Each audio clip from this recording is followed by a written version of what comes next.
Hey guys, it's Rachel. Welcome back. We're going to be doing a get ready with me today, and I'm going to talk to you about the break that I took in uploading. I did notice that somebody did comment that it was nice to see me upload again after my last Natasha Denona video, and I'm like, yeah, I've been gone. So we're going to talk about it. I'm going to try to talk about it, and it's going to be a little bit choppy, and I'm going to explain why. So let's just go ahead and get started. I already have my eyebrows and my eyelids set. I'm gonna put on some sunscreen and we'll get started. I'll just show you what I'm using instead of talking about it. I cannot do both. So I've not been very shy on my channel talking about my mental health struggles. I had a point at the same exact time last year, like May, June, I disappeared from YouTube at the same exact time. I was pregnant at the time, and I was having a very rough go of it. I had to have the doctor put me on antidepressants while pregnant, which, you know, people have feelings about that. I had to do it. I had to. And then about 4th of July, I started to kind of feel like myself again and get back to it. And the same exact thing happened this year. Now, I had gone off of that medication, I think December or January, like 2019, 2020, because I was in a good place. I need medication again. So something that was going on with me was, well, one, with coronavirus going on, my depression had become very much worse, because knowing that, knowing myself, and that I will tend to okay, let me start back. Let me push back. I have generalized anxiety disorder and major depressive disorder, and one more diagnosis, which I'll talk about in a second. And they are like up and down. How do I say? With my depression, I'm normally very good at combating that. I do that by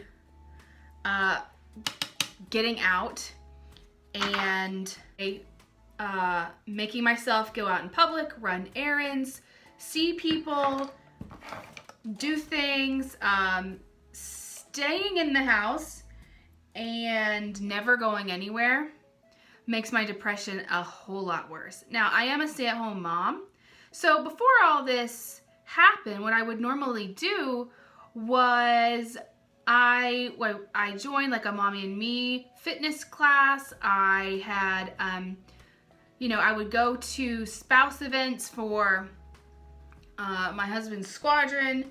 I would go and get drinks with the girls, that kind of thing. And with coronavirus, you can't really do any of that. Oh, and I would make a point also to go and run an errand every single day, to get out of the house and just go pick up one thing every single day that I needed.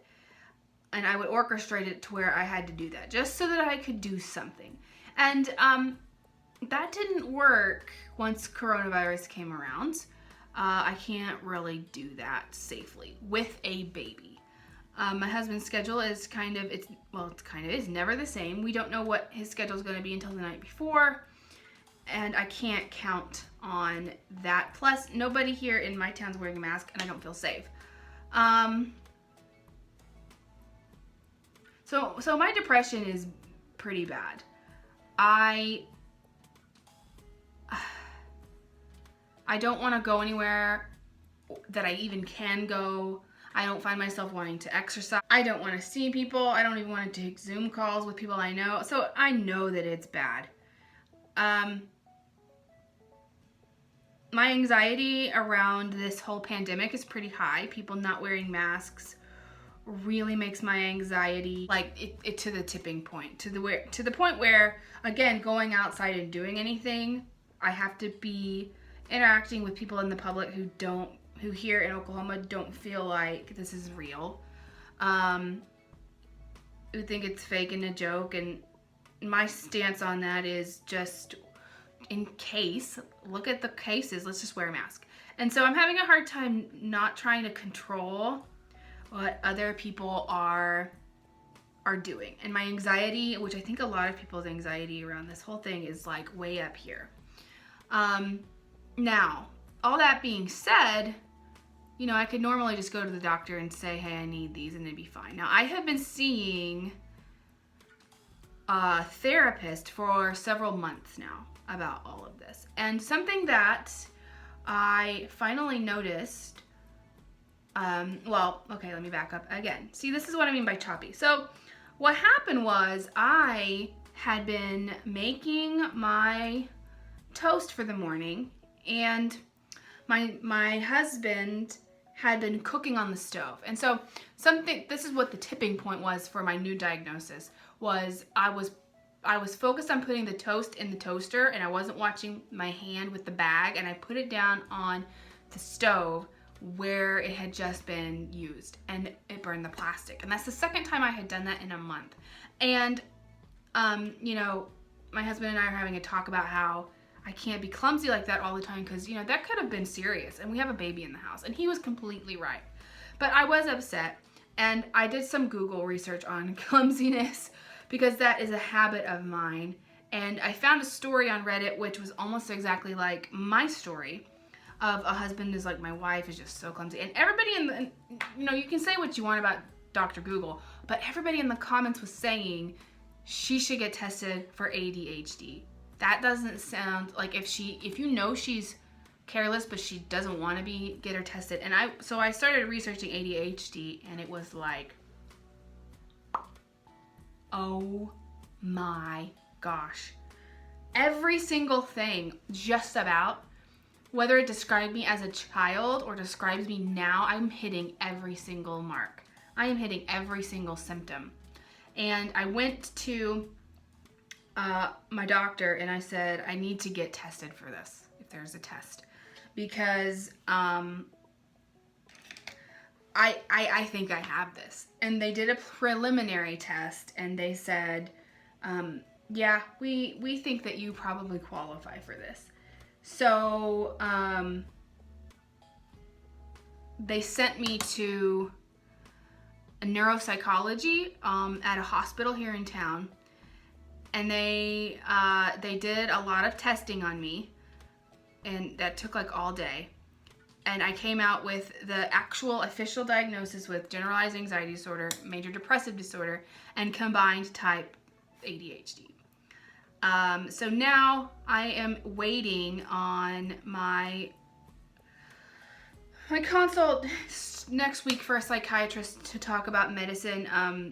My doctor didn't prescribe me anything because I have a military insurance and military doctor, and what happens with military is people come in and out and they move. So your doctor's never going to stay the same. And that's what happened. My doctor separated from the military, and so my new doctor doesn't really know my case, doesn't want to prescribe me anything because she doesn't know me. She's never even met me. I've just been reassigned. So what she did was, like, she outsourced me to a psychiatrist who can get to know me at a deeper level, which I'm good with. That's fine. So I'm going to talk to them next week about medications and therapy and things I can do to get this under control. But this was a huge shock for me. I've known for years and years and years, at least 10 years, that I have anxiety and depression, and then it comes and goes, and I have had time to cope with that. I have been on medicine before for both of those things, and I've had good coping mechanisms. Now with this ADHD diagnosis, I had no clue. I always just thought that I was lazy, that I was immature, that I just was not an adult. I couldn't do that adulting thing that I feel like a lot of people can do. And with quarantine, I think that there is a huge productivity push going on social media, especially, where it's like you're home all day, you need to be getting all these things done, and I can't do that. it's a good day if I even get the dishes done sometimes. It's a good day if I got 1 or 2 chores finished by the end of the day. Just because my mind doesn't work like that. I can be sitting there and saying, I need to plug my phone in, I need to plug my phone in, I need to plug my phone in, but I am sucked into whatever it is that I'm doing and it doesn't get done, even though I want it to.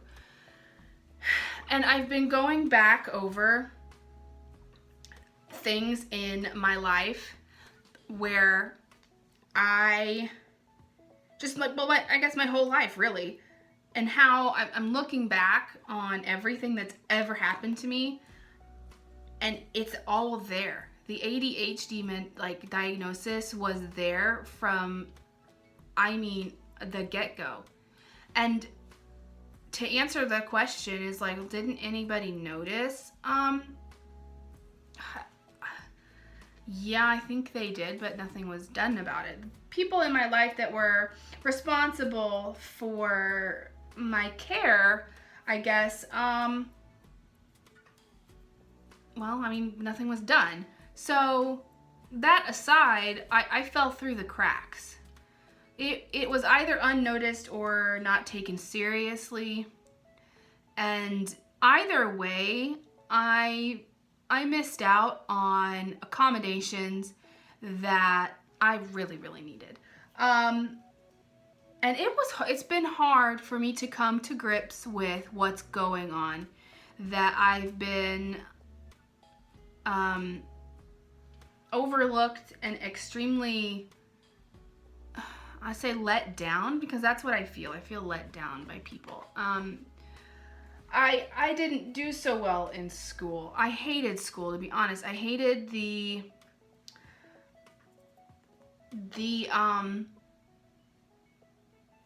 school setting. I'm sorry, this is over here. I should put this in front of me so I'm not turning the camera.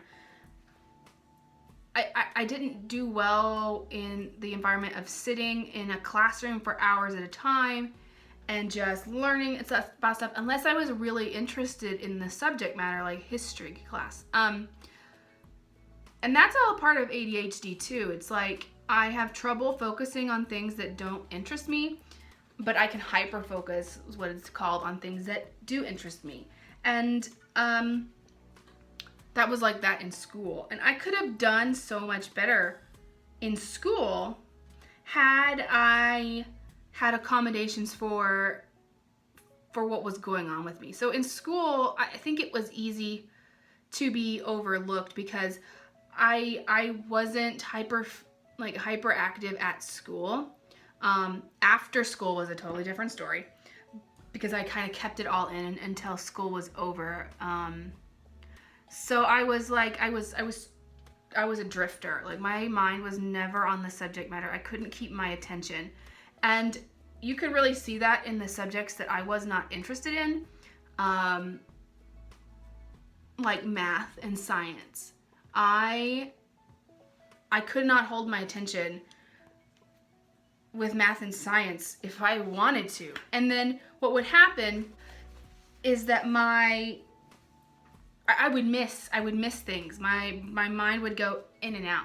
So then I would miss out on so many things in math, and I would be behind because I wasn't interested in the subject, because I wanted to know why things were the way they were.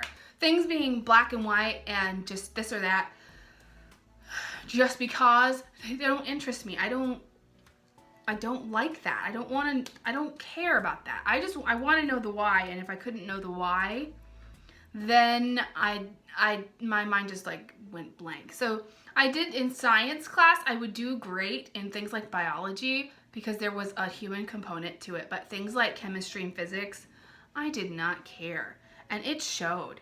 It really did. So I've been really struggling lately with,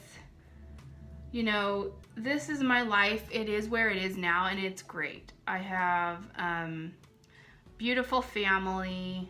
Sorry, I'm like trying to do this and talk. This is why I don't do this on camera like ever. I have a beautiful family. I have a beautiful life. I am very grateful for everything that I have. But I could have done better in school. I had interventions earlier, and who knows what I could have done or been. I ended up going to college and getting a teaching degree, and I ended up quitting teaching. That can be its own separate, like chit chat, get ready with me if you want. But the ADHD not only permeated my school setting, but then as a teacher, it affected me there too. I was the most disorganized teacher you've probably ever seen. Sorry, I had to stop and concentrate. I can't do more than one thing when multitasking is hard. Yeah, my classroom was a mess. My papers were everywhere. I missed deadlines on important things. I hated sitting through meetings. I would be disruptive in the meetings. People, like, you know, my bosses would be telling me things that I needed to know, and it would go right over my head, in one ear and out the other, and they would say something, and I would have to turn to my colleague and say, what did they just say? And it wasn't that I wasn't paying attention. I just couldn't register it. If it's not written on paper, you need to tell me, and I need to see it at the same time for me to understand what's going on, like instructions. Tell me and give it to me so that I can reference it back. That was awful. My patience for the pressure of teaching did not bode well. I thankfully saw that after some time, I was not able to manage the stress and the pressure. And I had the opportunity when my husband and I got married, when I moved across the country to be with him at his duty station. I tried to get out of teaching, and I tried insurance sales, and that didn't work because I'm a terrible salesperson. Because I refused to try and convince somebody to buy products, so that didn't work out. And then I went back into the school system, but as an aide instead, and I loved it. I absolutely loved it. I loved not having the responsibility that really put a lot of pressure on me. Just sitting there and teaching and helping was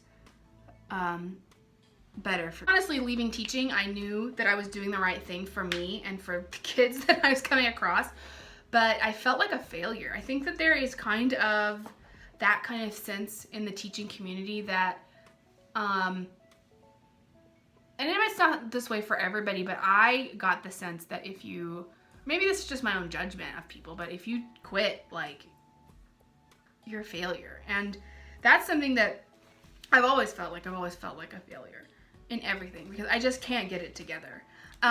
So when we moved to this station where we are here, I became a substitute because I knew that instead of an aide, we knew that my husband and I wanted to start trying to have a family, and subbing was going to give me the opportunity to not have to work if I didn't want to, like on certain days, if I needed to go to the doctor, or if I did have the baby and decided to go back to work, like I could just take the day off and I could make my own schedule. And so I did that for a little bit. Then I did get pregnant, and I was very, like, it was, I don't want to say that I was sick because I wasn't throwing up all the time, but it was horrible. It made, for me, it made actually working in a work environment like that and being on my feet all day. I know some women can do that as they're pregnant, but I had the option not to, and I chose not to because, you know, I was nauseous. I had horrible sciatica. I could not barely walk. And you're on your feet all day teaching, and kiddos need you at your best, because kids are kids, but if they see you, like, they're gonna try and take advantage as much as they're able. They're just gonna push the boundary. I decided to just take it easy. I had high blood pressure. I was supposed to avoid stress. I was supposed to avoid all those kinds of things. So, I didn't come back last year after I had him, because I had him in like the end of September. I knew I wanted to just stay home with him for at least the first year. There was just no point in going back for like a month and then having him. And that was good because he came early. My point being, so now my train of thought just kind of left. That's another thing. My train of thought's just gone. Oh, okay. So while that was all going on, I decided that I wanted to start my YouTube channel. I'm like looking in the viewfinder to see how I fucking kind of look pasty. Ooh. I have to put bronzer on. I wanted to start a YouTube channel as a hobby. I had just got here. All the friends that I had were moms, and during the day, and they were just busy with their own life. I did something for me. It was something I wanted to do, and I got started with it, and it was easy enough to do without a baby. But now that I have, you know, my son, it's incredibly hard for me to form a schedule and keep to an upload schedule. And you know, part of this whole ADHD experience is not even getting started on something that's going to take a lot of effort. You might as well not even get going. And that's exactly what I feel like with some things, like filming a video. Like that Natasha Denona bronze palette video that I did, it took me hours. And what I had to do was I had to wait until my husband was home. He was watching my son, and I had to have somebody else help me. We are here in Oklahoma. We are completely alone. Oh, that's this, by the way. We are completely by ourselves. Our family doesn't live here to help out. And we can't hire, like, I would love to hire someone to watch him like one day a week so that I could get something on YouTube done. Hire him, we can take him to On Base has a place, but here's the thing. With coronavirus, you just can't do that. And another symptom of my ADHD is that waiting for things, waiting at all, it's like, it's impossible. We think in terms of, and I say we, people with ADHD, now and not now. And that's full and soft, by the way. They're not taking anybody new during all of this. Like, by the time he was 6 months old, he was sitting up well, and I was actually ready to maybe let somebody watch him for like an hour a day, like here and there, I mean. But now we can't. This doesn't work out. I'm actually really happy that I'm doing this Get Ready With Me, and my thoughts are cohesive. Usually they're very sporadic and choppy. But, so uploading, that's where I was going with this. Uploading for YouTube is almost impossible. Not only do I have a lot of ideas, but executing them, I don't have the time to map that out because he's only sleeping for like an hour here or there, and I would need his first nap of the day to work on this, and he only sleeps for like an hour, and it's like, why even get started? While he's napping, I was for a while very guilty, feeling very guilty for not being productive. You know, I finally joined a mom's group. And I don't mean a mom's group, like that kind of mom's group. It's specifically for moms with ADHD, and that's on Facebook. And I don't really use Facebook all that much, except for this group is awesome. And we're constantly talking about that, and I mentioned that. I said, you know, this is what I'm struggling with. I'm not being productive. Like, I'm not using his nap time to get stuff done. And they were like, why are you trying to swim upstream? Why are you trying to change what you're good at and what you're not good at when it's never gonna work? And I'm like, you're right. They were all telling me, you know, I need to use his nap time to rest and recharge and work on myself. So when my husband does come home at the end of the day every day, I can spend it doing chores while he watches the baby, but also spending my nighttime routine with him. So finding some time in there to just film a YouTube video, it's next to impossible. I just never have a good chunk of time to do it unless I did it on the weekends and my husband would have to watch him, and it would take half the day to film it, to edit, to upload it.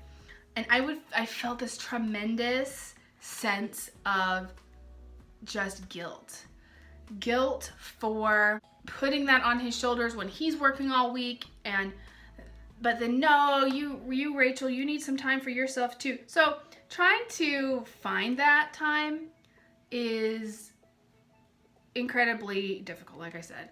But also trying to pick and choose, like today he's napping right now. I feel really good today to film a video. And it's gonna actually get done. He's actually still sleeping, and I can't believe it. I don't know if I'm gonna have success here on YouTube because my upload schedule is just, I cannot give myself a schedule like a lot of YouTubers have, and consistency is key, and it's not gonna happen. It is not gonna happen. And I need to, what I've realized is that I need to just let go of the fantasy self that I have, where I think that I have to be X, Y, or Z to be successful on this platform. I just started my channel doing, I am like shaking. Have I been shaking this camera the whole time? I am so sorry. I wasn't paying attention. I started this just for me. And so if you're still here, still listening to this very long get ready with me, sorry. This is Charlotte Tilbury, by the way. This is just how this is gonna be from now on. I can't fight this anymore. And I will tell you, like I am right now, why this is the way that it is. My schedule is not gonna be consistent. I may dip in and out because my ADHD may be very bad that week, that month. My depression may also be horrible. My anxiety may be horrible. Let me put this lipstick on. Okay, I'm also using the e.l.f. lip lacquer, just the clear. I don't really like this stuff. This is the only clear gel I have. I'll be honest, I don't like the wand. The wand on here is terrible. So, this is my corner of YouTube. Okay, so right now I can tell you I didn't actually refresh my hair from yesterday because I don't have time to film a video and do my hair. This is just gonna have to work. Like, it's not gonna be beauty guru friendly. This is just my hair, and I have a kink in it from where I slept in it last night. I'm gonna also get a haircut this weekend for the first time in like a year. But point being, and I need to look at the camera and not the viewfinder as well. If you are interested in knowing more about me, this is me. I am neurodivergent. I have mental health struggles. I am not consistent on YouTube.